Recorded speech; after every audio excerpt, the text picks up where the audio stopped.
Former Prime Minister Sir John Kotolawala to provide education to those wishing to join the Sri Lankan Armed Forces. I'm sure, though he has never said it, I'm sure Sir John Kotolawala would have looked at places like West Point and seen the military academies there and thought, for the military, there's a special training needed which cannot be given in civilian universities. And therefore, that dream that he had, we want to take that dream forward. But we are cautious for several reasons on this particular bill. Students intending to serve in uniform need a specialized education, and they will not get it in non-military institutions. So we want to strengthen the intentions of the donor. But the number of graduates, right, by the military in a particular field...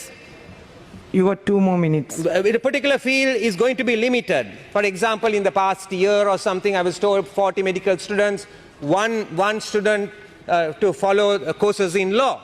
Right? Now that will differ from year to year, but the actual issue is that it is going to be limited, and that problem is there. It makes no sense to expand the intake beyond the requirements of the military in that sense.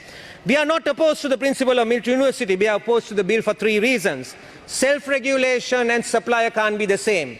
That is why the UGC needs to be brought into education, because regulation should be distinctly different. The military university does not solve the lack of spaces in higher education. This is one of our biggest issues stifling progress. We need to increase the quality supply of education in this country. We don't want to compel parents to send their children overseas, not just because their country is using foreign exchange, but the parents are doing with some discomfort. We don't want to limit the intellectual freedom of civilian students in higher education, and that's a threat to their personal development. To develop a holistic education, an environment of freedom and intellectual space is needed. We need to check the balance between the long-term quality of KNDU, and we feel that this is not being achieved by this bill. The KNDU will be serving non-military students and therefore must be regulated by the UGC. Sri Lanka has faced a lack of higher education seats for a long time. I'm happy to see that the SLPP is thinking of liberalizing this space.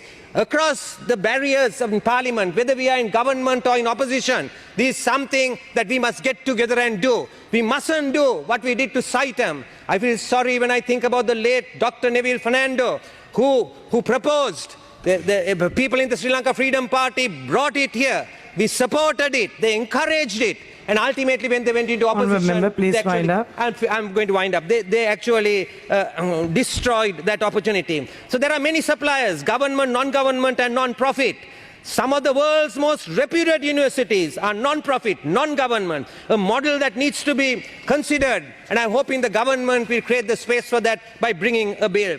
Alternative modules of education mustn't ignore social justice. Therefore, if somebody is going to study somewhere, irrespective of whether it's government or non-government, those students, based on their affordability, must be given grants and must be given loans. This is the way forward for Sri Lanka. The SJB, in conclusion, I might say, is not opposed to a military university, but we are opposed to the bill in its current form, and we'll move amendments to make the bill more accountable to the UGC. Thank you for the time given.